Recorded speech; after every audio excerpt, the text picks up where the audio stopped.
welcome to an all-new edition of SJHL Weekly on a Tuesday. I hope everybody had a great family day long weekend. We'll recap the weekend that was in the Saskatchewan Junior Hockey League. Get to this busy coming week. Of course, lots on the line when it comes to playoff implications. And we're also going to be joined by Flin Bombers defenseman Noah Houle, who, of course, as of right now, is leading the league amongst defensemen in SJHL scoring right now. So we have to talk, before we get into the nitty-gritty, let's talk about our sponsors with the Saskatchewan Junior Hockey League. Big thank you to UPL, our presenting sponsor, Borgo, Cantera Seeds, Capital Automall, Chevrolet, Great Western Nutrient, RBC, Saskatchewan Construction Safety Association, Sask Lotteries, Tourism Saskatchewan, UPL, Sask Energy, SGU, SGI. Thanks so much for your support. Without your support, these shows are not possible. Let's bring in our co-host. It's Jeromy Neugebauer. It's Rory McGouran. Fellas, hope you had a great family day weekend. How was your weekends? Nukesy? Yeah, no, it was good. Spent some time with the family, except for on Family Day, of course, because went with the Hounds to Estevan. But other than that, yeah, can't complain. And you had a couple of games too. Yeah, fantastic. It's always a great tradition. So Estevan had a similar thing going, but it's free admission on Family Day in Humboldt, the matinee game, and then they had their player staff shootout skills competition following that. So there was just shy of 2,000 people in the building for the Broncos. They lost both games against the Clippers, so shout out to Kindersley for picking up 2 huge road wins. But overall, the weekend was great. Good long weekend with that statement on Family Day. And we hope everybody had a great family day. But let's get into the scores from the weekend. Again, busy weekend. So let's go all the way back to Friday, the start of the weekend. 4 games on tap. Nipawin with a big 5-1 win over Kindersley. Melville doubling up Laurent 4-2. Melfort getting by Estevan 6-4. And Flin with the 5-3 win over Battlefords. Then on Saturday, 5 games total. That's Monday.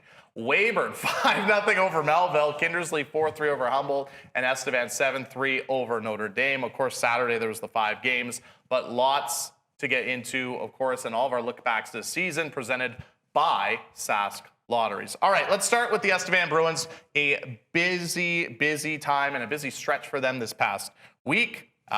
2 big wins over the weekend. Of course, the win over Yorkton on Saturday, the win over Notre Dame yesterday. I mean, Nugsy, you were there yesterday. What'd you see from the Bruins? Yeah, very balanced attack, and that's what we've seen from the Estevan Bruins lately. They had 8 different goal scorers in their last 4 games.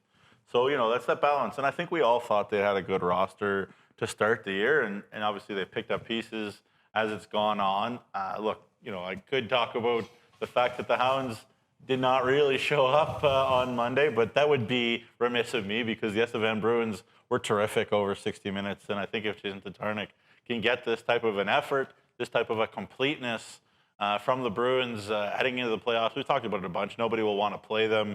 Alex Pappas-Paropoulos has been really huge, especially in light of the injury absence to Zach Burfoot, who is a huge loss. Obviously, a big piece of that Keegan Little and Ilya Chmielewski line, which has been unplayable at times.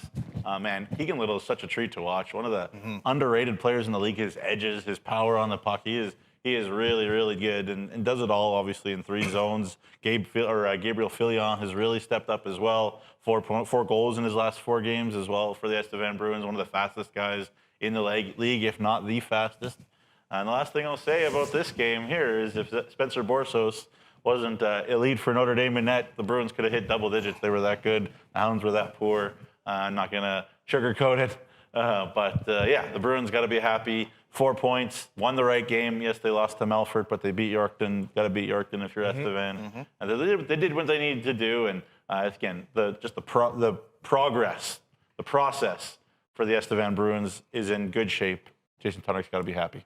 Yeah, Estevan could finish right now anywhere from 5th to 8th, and I think all the top 4 teams are looking at where Estevan may lie and hope that they're not in the corresponding top 4 to go up against them. I think every team's looking at Estevan knowing what they are on paper, knowing that everyone thought they and still think that they're a top 4 team. They've just been inconsistent. A little bit of a Jekyll and Hyde, as you mentioned, off show, right? You look at all 3 of their periods, they don't have a positive goal for ratio in any period. They're even in the first period, 50 goals for, 50 goals against, but yet it's a team that I think everyone knows can get out of the first round. You look at last year in the playoffs, they were 1 wild bounce off of the boards away from beating Flin and taking them out in Game 7. So I really like what Estevan's doing. They're stronger at home now down the stretch run which is going to be a daunting place to go into for games 3 and 4 for any of those top teams. And then one more thing, because you talk about Keegan Little, and I wanted to as well. Yeah. I love everything about his game. Fair comp, when you think of what Little does, captain of the team, power play, penalty kill, all 3 zones, face-offs, Ben Tkachuk from last year. Yeah. Are they not identical type players? Pretty 200 much. feet of service in any zone. They're exceptional. And somebody asked me recently, who's the most important player to their team? I think probably the answer to that is Logan Linklater, the Clippers with and without him. Sure, yeah. But I think Keegan Little's probably number 2 to this Estevan Bruins team. Takes a lot of face-offs. I think Ilya Chmelevski has a higher face-off percentage on the year. Yeah. But Keegan Little takes all the big ones for Estevan, and fair enough. So great call, Rory. Tkachuk, and that's huge compliment. Mr. Complete, Yeah. you called him out. Huge praise, and Keegan's really deserved it. And Little and Chmelevski have been outstanding since the SJMJ showcase, where they put up a lot of points at the showcase as well. We talked about, obviously, Estevan get 5 out of 8 points this week. It's interesting when you look at the standings, and guys, maybe we can pull up the standings right now. But the teams that are from 5 to 8 in the SJHL standings going into the start, or I guess today's technically the start of this week. But Melville, Kindersley, Estevan, Weyburn, they all had excellent weeks this past week. And our next topic, or our next team we're going to focus on, is the Weyburn Red Wings. They got 5 out of 6 points this past week. Of course, they earned a 5-0 win over the Melville Millionaires yesterday, their division rivals. And we talk about that cushion. And they got a little bit of it now with 10 games to go. But they're playing some better hockey now, and they get 5 out of a possible 6 points. And they keep pace with those teams that are 5, 6, 7, because I'm sure Weyburn would like to maybe catch up, because they do have some games in hand. Well, sorry, I was just saying, you want to get out of 8 as well. We're talking about the top 4 looking at Estevan. Absolutely. Right? Weyburn has now, the cushion is what matters first and foremost. Absolutely. Make the playoffs. Yeah. So they're 4 points up on Nipawin, right? Yorkton and Nipawin are looking at those teams that all won this week and are like, darn, right? You probably couldn't have asked for a worse weekend for Nipawin and York. And Nipawin Arguably. won. And Nipawin won on right? Friday against They only- Well, they needed to. That was. But last year, the Weyburn Red Wings, they were the best team in the last 3 weeks to get into the playoffs from 11th to 8th. That's right. They've now scored the first goal in 3 straight games. They have points in all 3 of those games. Right. So they find, scoring the first goal helps. It goes a long way. They just didn't do it very often. It was 12 times prior to those 3 games, the least in the SJHL. So now you're putting yourself into a position where, hey, do you want to go up against Flin Flon? Last year you got Battlefords, a dominating team in the first round. You won 1 game, lost the next 4. If you're an 8th, you're going up against the Flin Flon Bombers. So Weyburn's in a position now at least where they can chase 7th down, try to chase 6th down. Only 4 points between. So a huge week for the Wings, really impressed. And it just goes with, getting the right starts, getting off the right footing. Putting teams in a position where they have to play from behind, where now they're uncomfortable. Don't let them get out on you early. And obviously, it's leading to success with 5 points out of a possible 6. Yeah, and a couple things about Weyburn for me is, one is the health of Dazza Mitchell. When he's healthy, again, this Weyburn Red Wings team is a different animal completely. No disrespect to Angelo Zoll, because he's been good at times. But, a shout-out here for Dazza, and we saw him at the Game of the Month. Boy, was he good to do that Game of the Month in January against Estevan. When he is healthy and in his right mind, he's as good as anybody in the league. I've said it once, I've said it 1,000 times. And the second thing is Cody Mapes goes away from the Maharaj Mikkel-John Ruthven combination, and it seems like inevitably, eventually, Weyburn has a little bit of a struggle, and then they go back to that combination, and they're, lo and behold, they have a good weekend again. Right. This is a couple games in a row. Could have gone either way against Melfort at home. They did get to that to the shootout, which, by the way, Weyburn loves 1-goal games, it seems, because they're always in 1-goal games. But could have gone either way. Got a point against a resurgent Melfort team that was struggling, needed some points big time, did the Melfort Mustangs. We could talk about them a bit later. But the Wings found a way to get a point, and then big 2 against Melville there, albeit, obviously the day game there, like the family day game, I'm sure Doug Johnson would say maybe, tough. But that being said, 3rd career shutout for Dazza, and happy to see him back and healthy. Yeah, and on the flip side of that, we could talk about the team that Weyburn beat yesterday, the Melville Millionaires. Aside from that game, they had a perfect week. They shut out the Nipawin Hawks. They get 2 home wins over the Larange Ice Wolves. And maybe they ran out of gas a little bit going into the Monday game. I mean, it was their 4th game in 7 days, but still, you go 3-1 in a week where you play 4 games. I know Doug's going to say, because last week he said, if you're not perfect, you don't know coaches. Okay. I mean, 3-1 is still very good, especially at this point in the season when you're battling for positioning. It's good. They played on the 14th, they played on the 16th, they played on the 17th, and then they played a day game on the 19th. Like, that's a lot of hockey, and right? Especially the way Doug played. Yes, exactly. So Weyburn just kind of took advantage of him on the end of that really, really busy stretch. Absolutely. But you know, you go up against the Nipawin Hawks, you shut them out in Nipawin, right? Doug against his former team, that one's got to feel good. Then you go up against the Laurent Ice Wolves, a team that was on 4 games in 5 days, a Southern swing, needed to win, and you pretty much take the playoff hopes away from the Laurent Ice Wolves. Those are hard games to win. Absolutely. So and then the 160th minute of hockey in the 5th day. It was just too much for Melville. But when you look back at the standings, you don't have to put it back up, but the top team among the second 4, as we call them, really kind of control their destiny right now. I think they're less concerned about Nipawin and Yorkton and more concerned about staying in that 4-5 mix to try and get maybe a Humboldt and a Melfort rather than a Flin Flon and a Battleford, which I think many would agree are the 2 tougher opponents right now going into the playoffs. They're all going to be hard, but Melville can control their destiny and kind of finish in that 5th, 6th just with their play as of late. Yeah, I mean, I was in Melville when they played Flin Flon, and I thought that was such an even game, even with Flin Flon at the start of their road trip, all the energy in the world, Flin Flon, and that was a very even game that could have gone either way. We've talked about the way Doug has his team playing. Absolutely. They're totally bought in. Jaden Eogan is on fire like he hasn't been all year. Luke Beadall's been on fire. 11 of 17 goals now on the year for Eogan, either shorthanded or power play. Eogan was 2nd most shorthanded goals in the league, by the way, behind Justin Lees. And he's got 5 of Melville's 9 shorthanded goals, Jaden Eogan. What an impressive guy. And again, only in 05. So much talent for him. Again, tough for road teams on the day game there. You talked about how much hockey the Mills had to play lately. But, nothing is, I wouldn't say nothing's good enough for Doug, but I'm sure he's still going to be saying, hey, can't go into Weyburn and get beaten 5-0. But still, Melville's in a good spot. Well, and especially against your division rivals, too. I think that's probably the side of it that you would hope for a bit of a better effort. But like Rory mentioned, they kind of control their own destiny because right now, when you look at the standings, and again, you guys don't have to pull it back up, but with 10 games to go, they've still played the least amount of games. A bunch of teams still have 10 games remaining, but they currently sit in 5th. And obviously, when we talked to Doug last week, their goal is 5th place. They want to finish as high as possible. And right now, the Melville Millionaires currently sits in the best spot to do that. I will say, just to put a little bow on Melville, tough week this week.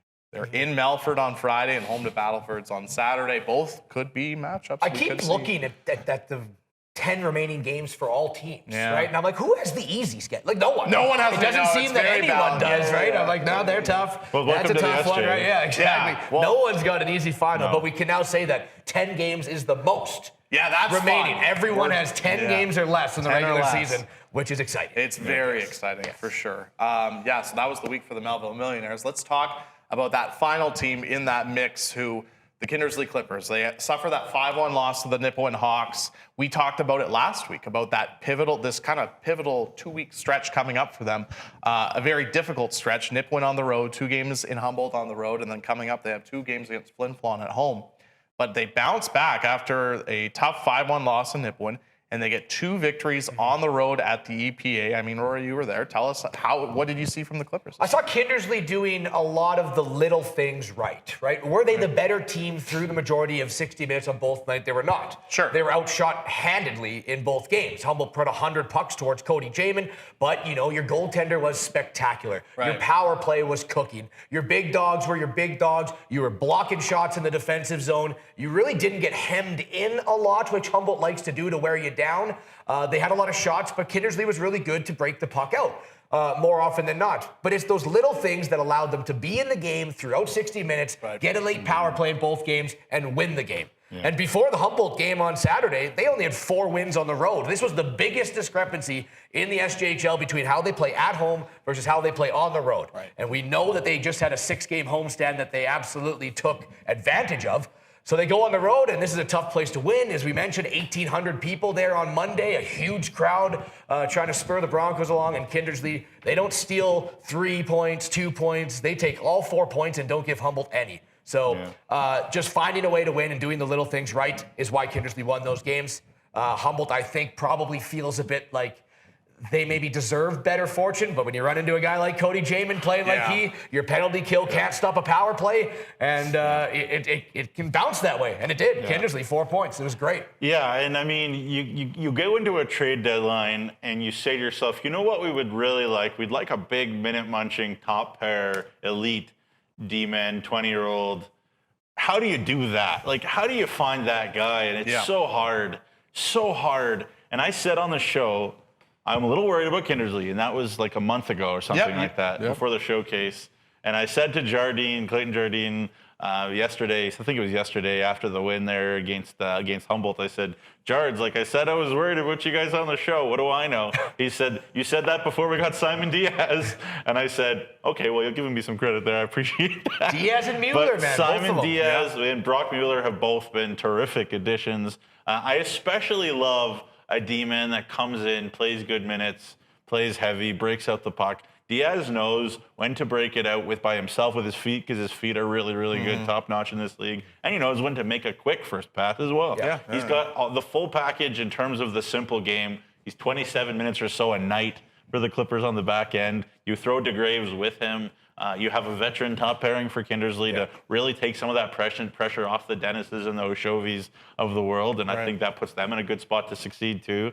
It's really, everybody talks about the Linklaters and the Hillbigs, and fair enough, but really it's about the back end for Kindersley, and they've really stepped up, and having a guy like Diaz that you can slot in the top, I think that's enormous.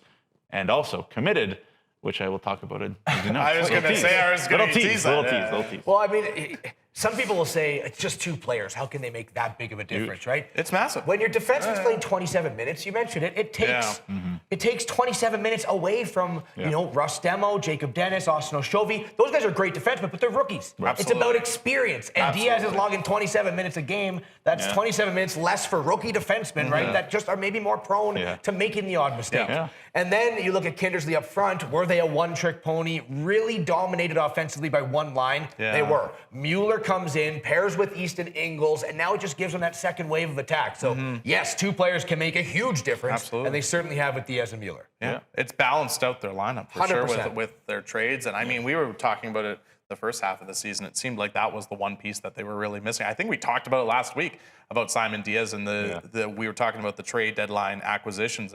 Has there been anybody more valuable and a bigger addition since the trade deadline? It's the best trade. It's the best trade all year to me, Keenan Ingram for Simon Diaz. That's the best for me. At least it's right now it's paying dividends. Both on the power play, too. I think Kindersley's power play is under, you look at it at 20%, it's been good it's so good. Yeah. It may be in sixth place in the SJHL right now. It is not a sixth place power play. No. They've just gone on waves where it hasn't scored, but when that thing is on, I love it. Linklater leading it now. Diaz on the point. They put Mueller right smack dab in front of your goaltender. It's a nightmare. It's good. And really good. Yeah, and there's been a couple times this year that they've had 3 or 4 power play goals in one night. Now, we alluded to how good Cody Jamin was. Well, Cody Jamin is where we'll go for the Tourism Saskatchewan highlight of the week. Just like that already. 30 seconds gone. Here comes the captain in Newent. Drop pass to Bryson. Bryson, backdoor. Bell shoots and stopped by Jamin. Spencer Bell couldn't believe it.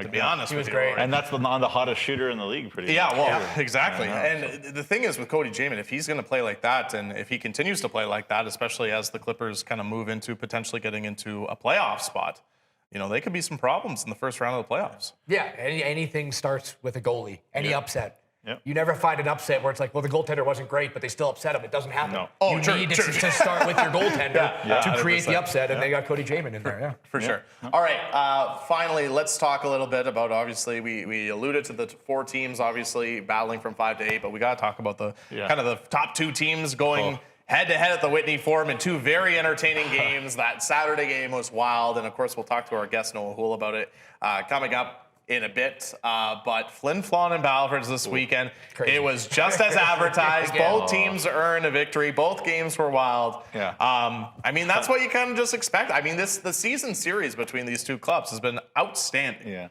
Yeah, a lot of fun, a lot more goals flying in this time than the other series in Battlefords. Could this be the finals again? I think it absolutely could be. I actually texted Kyle McIntyre. I was like, this could be the finals again, and it wouldn't surprise me, one little bit. 24 goals combined in the two games. I'm sure, it was advertised. I'm sure Braden Klamosko and Mike Reagan are saying, man, we cannot give up that type of scoring opportunities. I also did some deeper dives. There were 52 good scoring chances combined over the two games. You talk about two elite teams. Usually they don't give up 52 scoring chances combined. What's over an two average games. in like one game? Maybe like 7 for a team? Yeah, like 7 to 12? Between 7 to 12, 14, depending on how good you do. But like 20. It was what I got here. I got it was a lot. 28 to 24 for Battlefords. That's fine. So it was like the home play chances. Like it was a chance fest. And actually in that second game, Logan Cunningham had to be huge in the second half for Battlefords to find a way to win that game. And then Kenny Marquardt kind of gave up one that was kind of uncharacteristic of Kenny Marquardt. Kind of had a game that was kind of uncharacteristic of Kenny Marquardt. I think overall in that second one, 16 power plays in game one, only 1 goal scored. So there was a lot of things that were kind of off the charts. Crazy bounce to Alexi Silvestri that made the game-winning goal as well in the third and the first game. Wild. What more can we say, though, about Ben Portner? These boys, 12-game point streak, the longest in the league right now after Spencer Bell had his snapped. 29 points over that streak. It was electric. It was entertaining.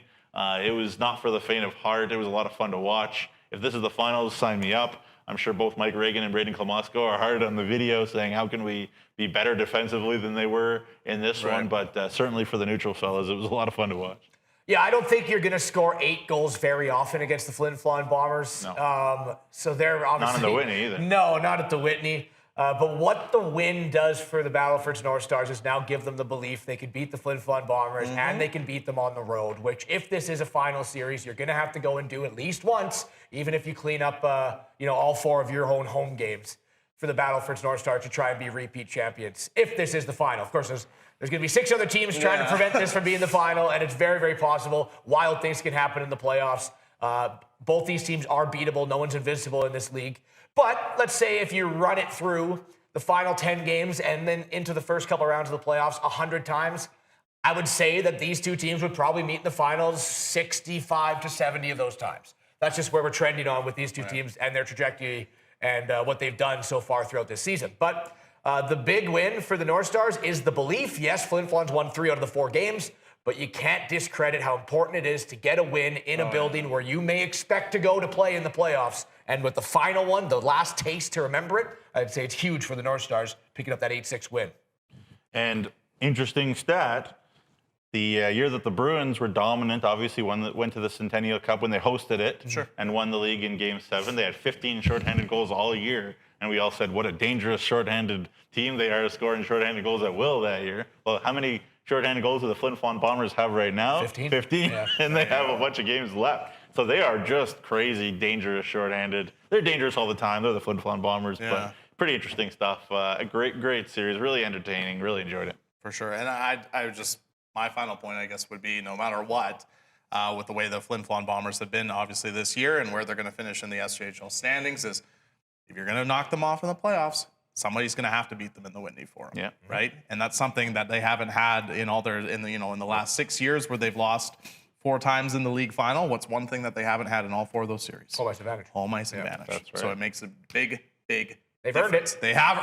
They've earned it. That's all right. Yeah. For sure. It was a wild weekend in the SJHL, and that's kind of how we recap it. And of course, before we go to break, as always, it is now time. You already teased it. It's time for Nukes and Notes. So Nukesy, take it away. There you go. Yeah, thank you very much, Nugs and Notes. Hope you all enjoyed Family Day, by the way. Spent some time with your family, said you love them. Always very important. The sponsor is Sask Lotteries, obviously involved with lotteries in Saskatchewan. The sale of lottery products benefit more than 12,000 sport, culture, and recreation groups across the province. So it's very kind of a sports-oriented thing. And in fact, Sask Sport runs Sask Lotteries ever since 1974. The Sask Lotteries Trust Fund is distributed to groups all over the province as designated by the government. So it's obviously Crown Corp, as you could tell from the Sask Lotteries title. But it's definitely not really about profits. It's definitely about investing in the communities and in the sports, and have been a great sponsor of the SJHL for a very long time. So we really appreciate Sask Lotteries. All right. The U16s, they had their camp in Balgony. Lots of SJHL draft picks were at the WHL Cup this past year, obviously in October. Brett Pilkington, the head coach and GM of the Notre Dame Hounds, is the head coach of Team Saskatchewan U16. Next year for the WHL Cup, which will be in October of 2024, probably in Alberta again, though we don't really know. Mitch Topinka, of course, the former assistant coach of the Kindersley Clippers. He's another coach at Notre Dame right now, actually. He's assisting him, as is Kyle Schneider, who's an assistant coach with L'Orange, of course, and he's going to be the video coach there for the Team Sask U16s. They just topped 80 program there in Balgony. It was great. I know Trevor Sabo from Nipawin was there. I think Gibby was paying attention to Kindersley, assistant GM. So I'm sure lots of people were paying close attention. Lots of Dub Scouts, obviously, too. Watching some of the best 09s. Boy, oh boy, are we getting old. 09s. There's some top 09s in this province, by the way, let me tell you. Got a commitment to announce. Obviously, you mentioned that there's Simon Diaz to Aurora University in Illinois. Well-deserved D3 commitment for Simon Diaz. Absolutely. Acquired at the deadline from Fort McMurray in the AJ. He's been awesome. So congratulations to Simon Diaz. And then last thing is Sask Finest last week. I really enjoyed it. Willie Mason was the assistant coach of the Weyburn Red Wings last week. So you can find that on the SJHL website. Saskatchewan's Finest. Willie Mason was 5'7", boys. He had a gazillion PIMs in the SJ at 5'7" in the 90s. And I'm like, he's just a nail gun. And obviously his boy was a great player for the Weyburn Red Wings last couple of years and won the gold medal at the World Junior A Challenge. So there you go, Willie Mason and Sask Finest. Got another one coming out on Wednesday, which you want to find on the week or during this week coming up here. And tomorrow. That's tomorrow. And that is Nugs and Notes. Do you want to tease what you have coming up tomorrow on Nug? Well, it was Family Day weekend, so it's sort of family related. Ooh, Okay. that's a good tease. I like it. The hint. Some like brothers in the league, maybe something like that. There's a few sets of brothers in the league. brothers. I guess a bunch of brothers. I guess we'll find out tomorrow on sjhl.ca with Sask Finest. There you have it. After the break, we'll be joined by Flin Flon Bombers defenseman Noah Houle. We'll get his thoughts on the season and much, much more. This is SJHL Weekly across the SJHL social media platforms. It's the 2023 model clearout at Capital GMC. Drumroll, please. 0% financing is back. For a limited time, finance rates are as low as 0% on select new 2023 GMC Sierras. CapitalGMC.ca.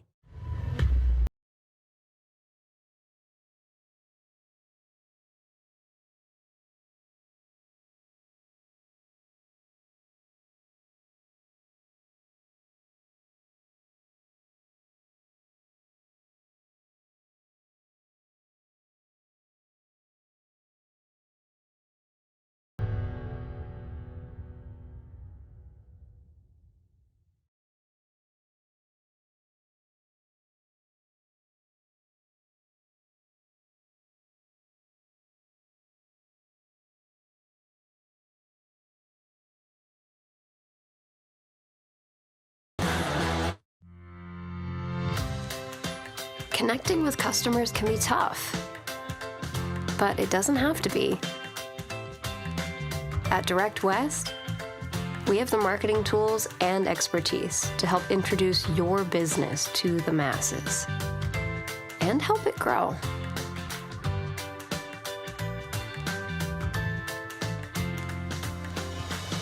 Connect with more customers. Direct West. As a student, things can pile up fast. Ouch. But the RBC Student Banking Bundle makes back to school easier with up to $275 in value. That's a whole pile of takeout.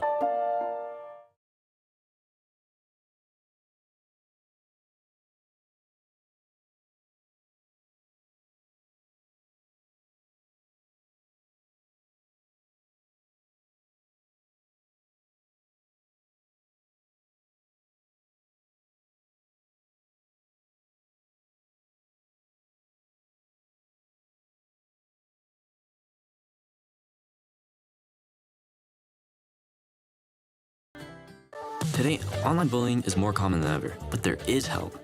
SJHL wants to solve this problem. It's why they created Be Kind Online.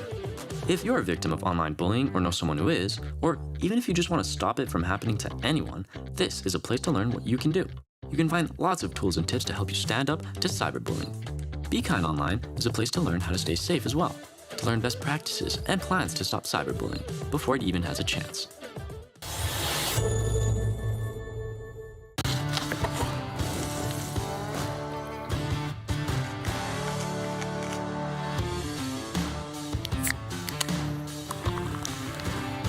Original 16. Celebrate things done well. Sask Energy Network members are the best choice for natural gas solutions for your home or business. With comprehensive services like heating equipment maintenance, appliance installation, and in-store financing, they have natural gas solutions that go beyond heating to bring you the comfort, efficiency, and reliability of natural gas, both indoors and outdoors, all year long. For whole home natural gas solutions, network members burn brighter.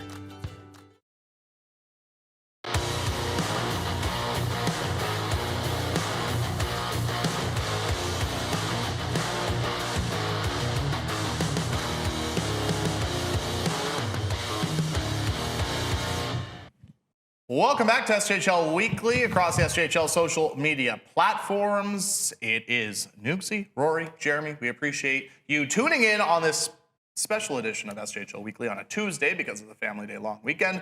But we're going to go to the video chat where we're pleased to be joined by Flin Flon Bombers defenseman Noah Houle. Noah, thanks so much for taking the time to join us today. We really appreciate it. How's it going? Hey guys, thank you so much for having me. It's going good. Oh, the pleasure is all ours. I have to ask, first and foremost, we'll start with a nice, easy question. Obviously, 2 big games at the Whitney Forum against the Battleford's North Stars, the team you guys played in the finals last year. Obviously, you guys are in the split, but what was it like playing in those games, and what did you think of your team's performance? Yeah, it was really exciting for that weekend. A lot of fans. My parents came from Montreal to watch, so it was really good. It didn't really go like we wanted. I don't think we played really like we normally should play. I think we're struggling right now to play like a full 60. Of course we got that first win, so that was good, and we dropped that second one, so I think there's definitely room for improvement, but it wasn't bad overall. Yeah, for sure. Yeah, Noah, thank you so much for your time. I just want to take a quick step back from this year, just briefly. Obviously, your big brother, a Flin Flon Bomber as well. Plenty of French Canadians playing on the Bombers with Mike's connections. Just talk about how obvious it was for you to come to Flin Flon when that came about, and I guess what the Houle roots in Flin Flon are. Do you have a third brother, by the way, that's gonna terrorize the league too, or what? Yeah. Actually, I have a third brother. Yeah, he's 12 years old. Oh, there you go. Yeah, he's playing Pee Wee. So yeah, maybe one day he's gonna play for Flin Flon. There you go. But did you know like Xavier Lapointe too, or Alexis Silvestri, some of those guys as well? Yeah. I knew all of them. So yeah, it's cool for sure. What's it kind of been like now that you look at it full circle? You grew up in Quebec, right? You played your hockey there. You played in the CCHL. Of course, you come over to the Flin Flon Bombers. Now as a 20-year-old, wrapping it up with Flin Flon, top team in the league. The Whitney Forum, the zoo, like just kind of looking back at it, you must think it's a pretty cool place to kind of finish your junior A career. Oh, for sure. It's so like historical. There's so many memories there and so many big names that played here. So it's definitely really different than Montreal, just Saskatchewan. The fans are crazy here. They love it. It's really a great place. I don't regret my choice to come here. So, yeah. Obviously, you experienced the playoffs last year and the finals last year and how crazy it gets in there. Do you still, walk out of the Flin Flon Bombers dressing room and, get a little scared or a little nervous because, like, that crowd is right on top of you and they're passionate? Oh, yeah, for sure. Like, I'm really looking forward for this year. I think the town's got big expectation for us and stuff like that. So it's good pressure for sure. So I think it'll be really good. For sure. I have to ask, to build off that question, I would love to know, what do you tell your friends back home in Montreal about playing in Flin Flon, playing at the Whitney Forum? Because they're probably wondering, some of your friends might not even know where Flin Flon is on a map.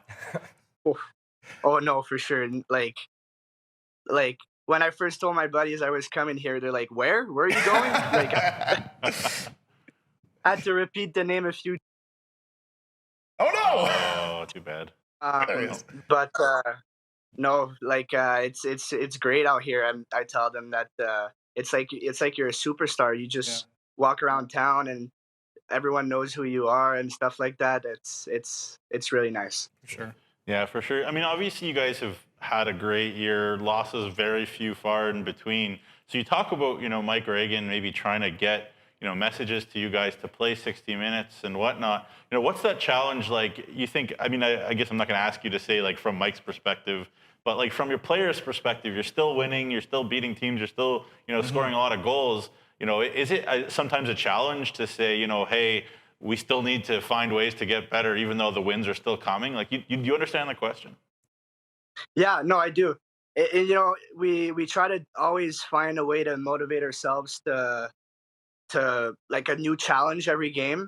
And it's hard, like, because every team wants to beat us, obviously, because we're at the top. And no, it's hard, and I think we're struggling right now to find ways to motivate ourselves and to stay in the game all the time. And I think that's why we're kind of dropping some games. But I think we'll find a way for sure to make it happen. Motivation is obviously key to kind of getting you guys through the final 10 games. I'm sure you want it to be playoffs tomorrow, right, with the season that you guys have had. But X's and O's, is there some things that you still think need to come together a little bit in these 10 games prior to the playoffs in order to generate that 60 minutes, motivation aside? Yes, for sure. I think we need to stay out of the box. That's really a big point. Also, just play more simple. Sometimes you try to be too flashy, try to make nice plays. I think if we keep it simple, I don't think teams are going to be able to hang with us. So, yeah. Yeah, for sure. I also got to ask you, you talk about this team trying to find ways to improve. And at the trade deadline, Mike Reagan went out and got a couple, got that 05 D-man Ryan from the AJ and got Anthony Bax from Dauphin there. I guess just talk about what you've seen from those two guys specifically to kind of augment this D-core that obviously already had plenty of experience and talent, but to kind of take a little bit, I don't know if pressure on you is the right word, but just to add some more elements. Yeah. Well, no, honestly, it's great to have them. They're really good players.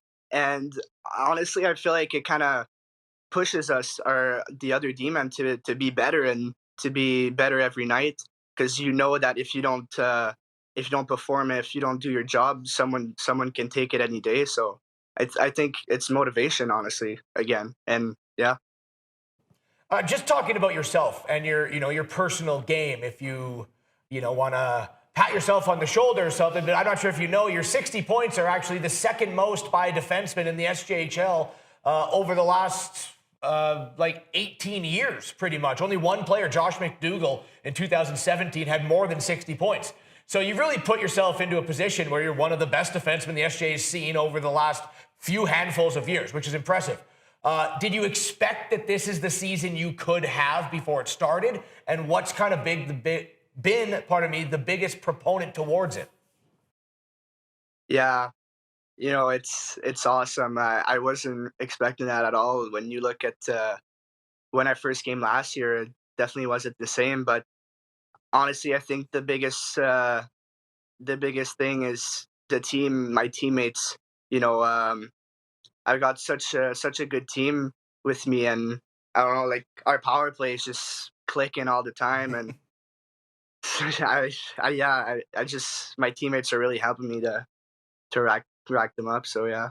Yeah, you got a lot of weapons for sure to give that puck to, no question about it. Speaking of getting some help, obviously I talked about your brother Donnie, who's obviously up at the University of Maine, and and doing great things. And it seems like it's a great atmosphere up in Maine. And obviously, you've committed to Lindenwood University, where there's some familiar faces there for you too as well.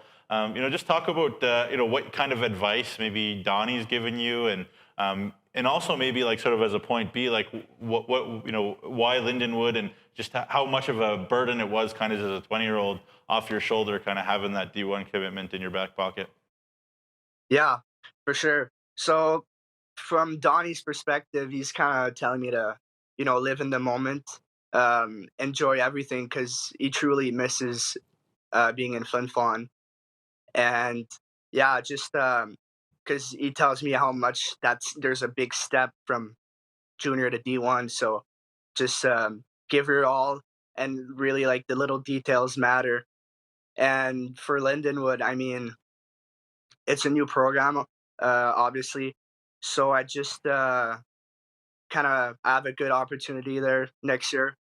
So I'm going to go there and hopefully be a good part of the team, and can help the team, build the program and be good in a few years.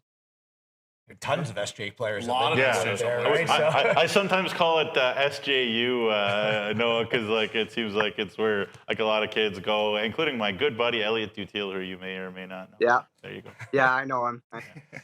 All right, Noah, it's time for rapid fire here. I got about 5 quick questions. Just throw them back to me quick, and let's have some fun. Are you ready? Yeah, ready. We were kind of joking before the interview started that even myself, I love to go to Flin Flon to call hockey, to watch hockey, but I still can't drive around Flin Flon without a GPS. I have no idea where I'm going. How long did it take you, after you moved to Flin Flon, to be able to get where you need to go without having your GPS on? It's funny you say that, because yesterday we went ice fishing with the boys, and I still didn't know where I was. Yeah. We've been there like every year in the finals, and we're just like, we don't know where we're going. It's the same trip, hotel to rink, and I still don't know. Okay, so game 1 of the SJHL finals, right? If you guys make it, obviously it'll be in Flin Flon. How the heck do you calm your nerves down walking out for SJHL finals in Flin Flon? Because we've broadcasted it before, and it's tough for even us to calm our nerves down.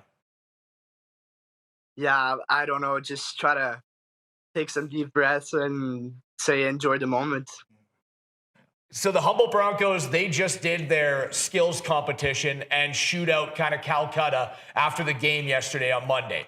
So we actually did this earlier in a prior show, picked players in the SJHL who would kind of win these competitions. I just want to focus in specifically Flin Flon. Since you've been there the whole year, you know these guys a lot more. Hardest shot, who's winning it?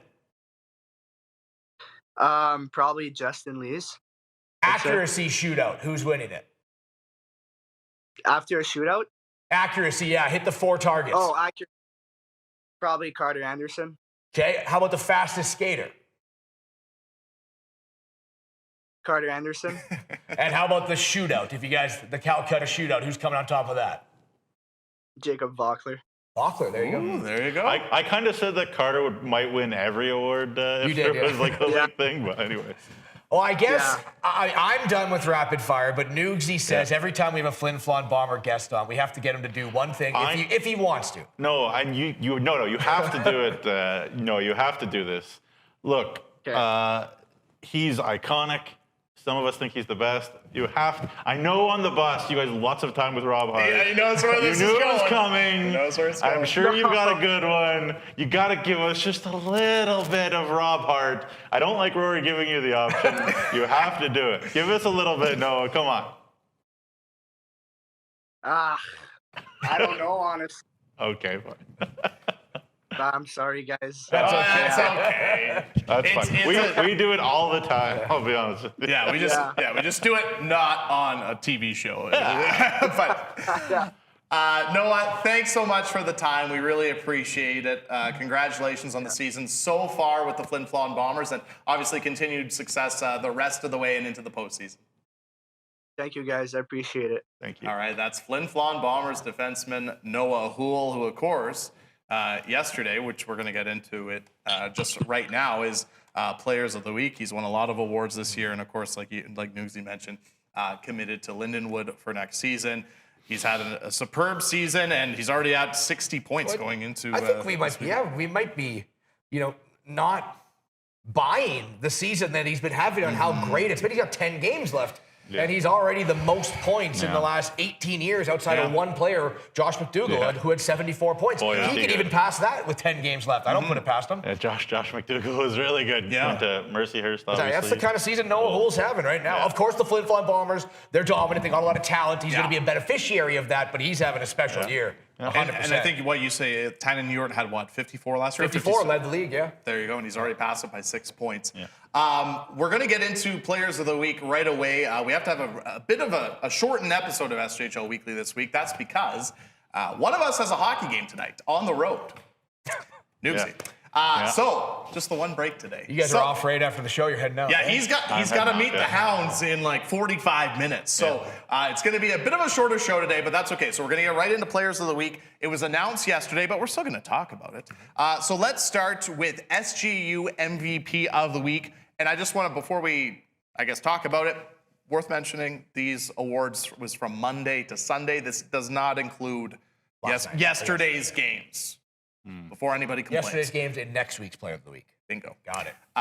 Just before anybody potentially complains, because SGU MVP of the Week was also SaskTel Goalie of the Week, guys, and that was William Dyke of the Melville Millionaires, who had a great 2 games for Melville. 2 starts, only allowed 2 goals. He was superb. Yeah, can't really do more than that for Will Dyke. I mean, he plays behind a great team defensively, obviously, but you gotta make the saves of the guys in front of you. I think he would need a little bit of a bounce back, and he got it. And obviously, Melville won the right games, beating L'Orange there twice. We gave him a bit of a pass in Weyburn. We know Doug Johnson won't, but we do. That's fine. But Will's been a big piece of their success this year. Yeah, for sure. So congratulations to William Dyke of the Melville Millionaires, SGU MVP of the Week, and also SaskTel Goalie of the Week. Let's move on to Bourgault Forward of the Week. And, we talked about the Flin Flon Bombers, and obviously they won 2 out of 3 games this past week, but nobody had more points, Rory, than Alexi Silvestri. 4 goals, 4 assists, and even in that loss, that 8-6 loss to the Battleford North Stars, he had a 5-point game. Yep. And a stalwart on Team Rory. On the fantasy team. So we might as well just give you the award now. Nukesy's close. Nukesy's right behind me. So a performance of 8 points in 3 games for Silvestri. Thank you very much. He's dominant. How good was he in the playoffs last year too? So I just can't wait to watch him in the playoffs this year. Big power forward, scores goals, does everything. Yeah, and he got a Whitney Fordham bounce again on Friday on that shorthanded goal for the game winner too. It bounced right to him, and then he had a breakaway. I'm like, wait, how does Mike Reagan do the voodoo on this rink? I don't know what he does, but it's crazy. The Whitney Hole always it'll take care of them for sure. So congratulations to Alexi Silvestri, Bourgault Forward of the Week. And moving on to Super U Defenseman of the Week. We just talked to him. Noah Houle, superb week. Nugsy, 2 goals, 4 assists. Another 6 member points. of Team Rory. Another member of Team Rory. Another great week. Yeah, he's a great passer of the puck. He breaks out the puck. He's good in his own zone. I don't think we give him enough credit for how good he is defensively. Partly because the puck's on his tape all shift. Yeah. But he's full value and just seems like a wonderful young man too. So good to see. For sure. Congratulations, Noah. Super U Defenseman of the Week. He's won a bunch this week. All right, let's move on to Cantera Seed Saskatchewan Player of the Week, Rory. And coming from the Melfort Mustangs, they got blanked actually, shut out by the Flin Flon Bombers earlier on in the week, but Clay Sleva, superb against Estevan and Weyburn as the Melfort Mustangs go down south to win a pair of games. Yeah, the captain of the Yorkton Terriers goes over to the Melfort Mustangs, and the campaign in the Denver Broncos where it was like, let Russ cook, right? He didn't really do that. It kind of fell apart. But it's let Sleva saute in Melfort over there. And they're just letting him play with so much passion, with speed, with puck possession. Carry it in yourself, right? We don't have to do his dump and chase. Man. Use your abilities. And they're letting Sleva saute there in Melfort. And he's been exceptional coming over with that playoff. But you don't like that or what? I was just wondering how long you were holding that joke in for. That was a good one. 25 seconds there. Oh, okay. It got it. You just thought it was boiling over. It was just beamed into his head. I thought about it last night about 2:30. Got to bed. Yeah. So congratulations, Clay Sleva, Cantera Seeds, Saskatchewan Player of the Week.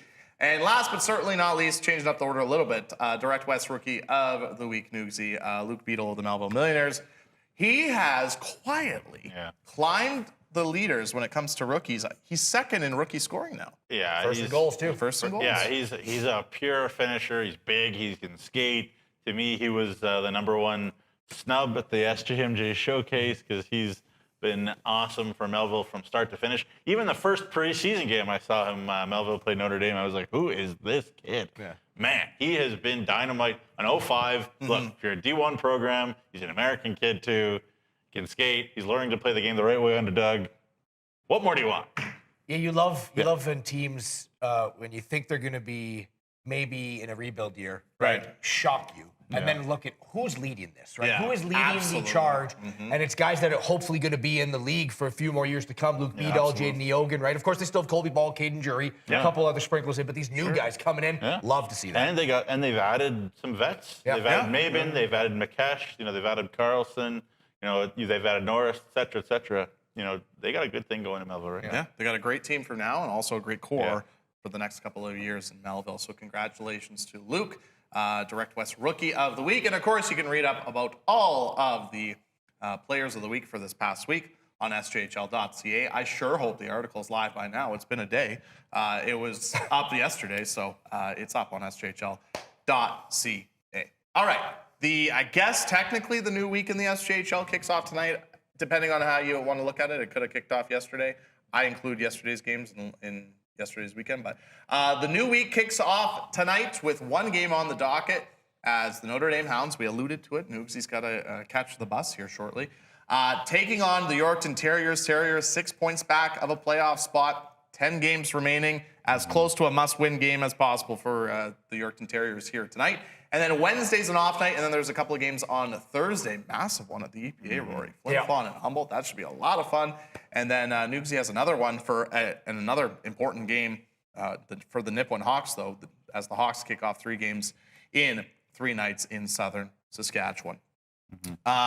When you look at this week, obviously, for the Notre Dame Hounds, you guys are busy for sure. But when you guys look at this week, we're down to 4 weeks left in the regular season. Obviously, last week we talked about it, how the week was important for the L'Orange Ice Wolves. They were playing 4 games in 5 nights on the road. Unfortunately, they only got 1 out of a possible 8 points. They're pretty much almost mathematically eliminated from the playoffs. Unfortunately, Nugsy, the Notre Dame Hounds were mathematically eliminated from playoff contention yesterday. But this week ahead could not be more massive for both the Yorkton Terriers and the Nipawin Hawks. Both teams have 3 games, and obviously kicks off tonight for the Yorkton Terriers. Yeah, and quickly from a Notre Dame perspective, I'll say that they've probably not been in the playoff picture for a bit now, but they've really showed up for every game anyways. Yep. Yeah. So I'll give them credit. I'll take yesterday, I'll throw it away into the garbage bin and say that it was an anomaly and hope that they continue to show up for that. But do or die time for Yorkton and Nipawin. It's not getting easier. Weyburn's been good. Melville's been good, et cetera, et cetera. So looking forward to the week, and the Hounds hoping to play some spoiler. Roy, it's the week. It's the week for Nipawin. Yeah, they got to get it done. It's Thursday Notre Dame. It's Friday Estevan, and then the biggest one potentially, depending on what they do in the first 2, is Saturday against Weyburn. So it's the week for Nipawin Hawks. What do you think? 3 games in 3 nights. What do you think they need this week to stay in the mix? Because obviously these are 3 important games. I mean, to stay in the mix, really, they need other teams to not go farther ahead, right? I mean, you could lose these 3. If Weyburn loses these 3, then you're still 4 points behind 8th. Sure. You don't need to worry about 7th and 6th and 5th. Yes, you're in range, but you need one spot. You need to catch Weyburn. That's it. Do I think Nipawin needs to win all 3 games? I think they need to get as close as possible, because 4 points doesn't look like a lot right now, but with 10 games left, a couple games against each other, that can be daunting a week from now after this week. I'd say they need to win 2. You got to win 2 games, I would say. Well, and maybe especially the last one against Weyburn. And you know who they have to start March? They have each other. Yorkton and Nipawin have each other to start March. So it's it's going to be some playoff style hockey between Nipawin and Yorkton there. So it should be very interesting. Kind of outside of those 2, Melville. Could we have we got some playoff preview potentially. Potential there. playoff previews. Melford, they got Battlefords coming up this week too, so it's a real measuring stick for Melville. I feel like every week is a measuring stick for Melville in some way. Like we're always like, how are they for real? We'll find out this week. And they always say, yeah, well, they're for real. We found out. You still and then don't next get them, week, do you? Hey, you know what? They're good. Good job, Melville. Yeah, they're good. Hey, Well, regardless, Yeah. it's going to be a very entertaining week Yeah. in the Saskatchewan Junior Hockey League. Only 4 weeks left in the regular season. And if you want to stay up to date with everything in the SJHL, of course, follow all the social medias, Facebook, X, Instagram, TikTok. Subscribe to the YouTube channel if you're watching on YouTube right now. And if you haven't subscribed, just scroll over with the mouse and click subscribe. It's free. So that'll keep you up to date with everything in the SJHL. And of course, a big thank you to all of our sponsors here at the Saskatchewan Junior Hockey League. Of course, our presenting sponsors, UPL, all of our shows, Insider Weekly, Playoff Preview, you name it, presented by our good friends at UPL. So a big thank you to UPL. And of course, all of our other great sponsors, Borgo, Cantera Seeds, Capital Automall Chevrolet, Great Western Nutrient, RBC Saskatchewan Construction Safety Association, Sask Lotteries, Tourism Saskatchewan, UPL, Sask Energy, SGU, SGI. Thanks so much for your support. Without your support, these shows are not possible. New week kicks off tonight in the SJHL. It's the Notre Dame Hounds. It's the Yorkton Terriers, 7 o'clock. Puck drop for Westland Radio or Westland Arena. Nukesy, where can they listen to your broadcast? Hounds Hockey Radio, Notre Dame Hounds.ca, or I'm sure Blake Friars will have the call on Flow Hockey. Or you can listen, or you can watch the game on Flow Hockey. But lots of action for Jamie Neugebauer, for Rory McGouran. My name is Jeromy Corrigan. This has been another great edition of SJHL Weekly across the SJHL social media platforms.